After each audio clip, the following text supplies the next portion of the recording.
പ്രശാന്ത് ശിവൻ സാങ്കേതികതയെങ്കിലും കേസില്ല എന്നാണ് പറയുന്നത്. ഇപ്പോൾ എന്താണ് ഈ പറയുന്ന രീതിയിൽ ഗർഭചിത്രത്തിനെതിരെ എന്തോ കേസൊക്കെ പോകുന്നുണ്ട്. പക്ഷേ തേർഡ് പാർട്ടിയാണ്. എത്രത്തോളം നിലനിൽക്കുമെന്ന സംശയം പോലീസും ഈ ബാലാവകാശ കമ്മീഷനൊക്കെ പറയുന്നുണ്ട്. കേസ് നിലനിൽക്കുന്ന കേസല്ല അത്. പക്ഷേ പ്രശാന്ത് ശിവൻ നിങ്ങളുടെ സംഘടനയിൽപ്പെട്ടതാണെന്നാണ് ഞാൻ മനസ്സിലാക്കുന്നത്. ഈ പറയുന്ന ഒരു ട്രാൻസ് വുമൺ രാഹുലിനെതിരെ ആരോപണം വന്നിട്ടുണ്ട്. അവരെ കൊണ്ട് വേണമെങ്കിൽ നിങ്ങൾക്ക് പരാതി കൊടുപ്പിക്കാം. ചെയ്യുമോ അത് പ്രശാന്ത്? അല്ല, ഞങ്ങൾ പരാതി കൊടുപ്പിക്കേണ്ടതായിട്ടുള്ള സാഹചര്യമില്ല. കേരളത്തിൽ നിരവധി ആളുകൾ ഇത്തരത്തിൽ മുന്നോട്ട് വന്ന ആരോപണങ്ങൾ പറയുന്നുണ്ട്.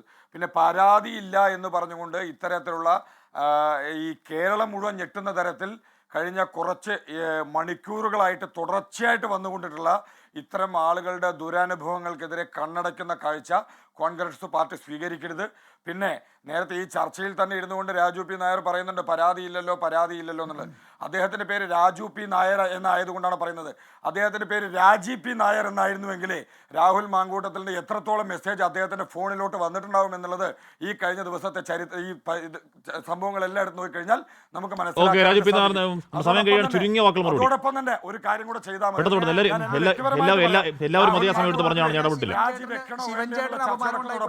അദ്ദേഹം സാമ്പത്തികം കൂടെ കണ്ടെത്തിയിട്ട് അദ്ദേഹത്തെ ചികിത്സയ്ക്ക് കൂടെ എവിടെയെങ്കിലും കൊണ്ടാക്കുന്നതായിരിക്കും.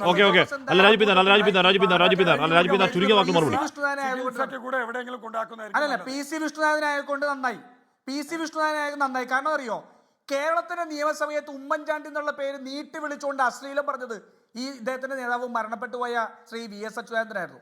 അതുപോലെ തന്നെ മോനെ കൂട്ടി പറഞ്ഞ അവിടെയായിരുന്നു. പിന്നെ കേരളത്തിലെ ഇവർക്ക് സ്വന്തം നേതാക്കന്മാരെ മാതൃകയാക്കാൻ പറ്റില്ലല്ലോ.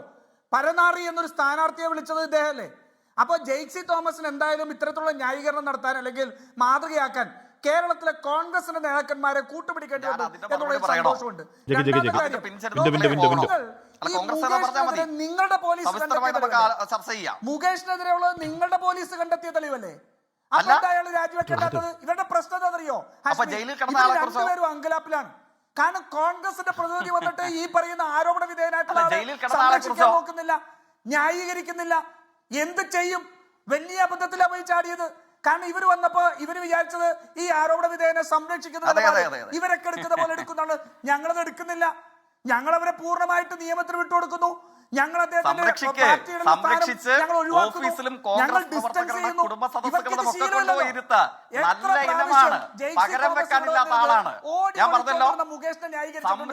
കോൺഗ്രസ് ഓഫീസിലും കുടുംബ സംഗമങ്ങളിലും കൊണ്ടിരുത്താൻ പകരം വെക്കാനില്ലാത്ത ആളാണ്. നിങ്ങൾ രാജിവെക്കാനേ പാടില്ല. നിങ്ങൾ ഇങ്ങനെ തന്നെ തുടരണം. അതാണ് എനിക്ക് അഭ്യർത്ഥിക്കാനുള്ളത്. കേരളത്തിലെ ജനങ്ങൾ കണ്ടുപഠിക്കട്ടെ നിങ്ങളിൽ നിന്ന്. നിങ്ങൾ നിങ്ങളുടെ കുടുംബയോഗങ്ങളിലും സദസ്സുകളിലും പാർട്ടി ഓഫീസുകളിലും ഇദ്ദേഹത്തെ കൊണ്ടുപോയി നേതാവായി തന്നെ കൂട്ട് വാഴിക്കണം.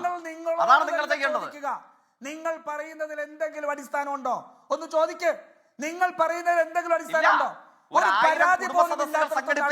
പരാതിയില്ല എന്ന് നമ്മൾ ഈ തെളിവുകളുടെ കുത്തൊഴുക്കിൽ ഒരു കേവലം പരാതിയില്ല എന്നുള്ളത് സാങ്കേതികത്വം മാത്രമാണ്. തെളിവുകളുടെ കുത്തൊഴുക്കിൽ പരാതിയില്ലല്ലോ എന്ന് രാഹുൽ അന്ന് രാജിവെക്കുമ്പോൾ പറയുന്ന പോലെ പറയല്ലേ? CKP പത്മനാഭൻ പറഞ്ഞെന്താ? ഈ പാർട്ടിയാണ് എന്നെ ഈ അവസ്ഥയിലാക്കിയത് ഇല്ലേ? CKP പത്മനാഭൻ പരാതി ഉന്നയിച്ച P ശശി മുഖ്യമന്ത്രി ഓഫീസിലിരിക്കുക. CKP പത്മനാഭൻ പരാതി ഉന്നയിച്ചത് P ശശിക്കെതിരെ ഇവർ അന്വേഷണം നടത്തി കുറഞ്ഞു പോയി. ഈ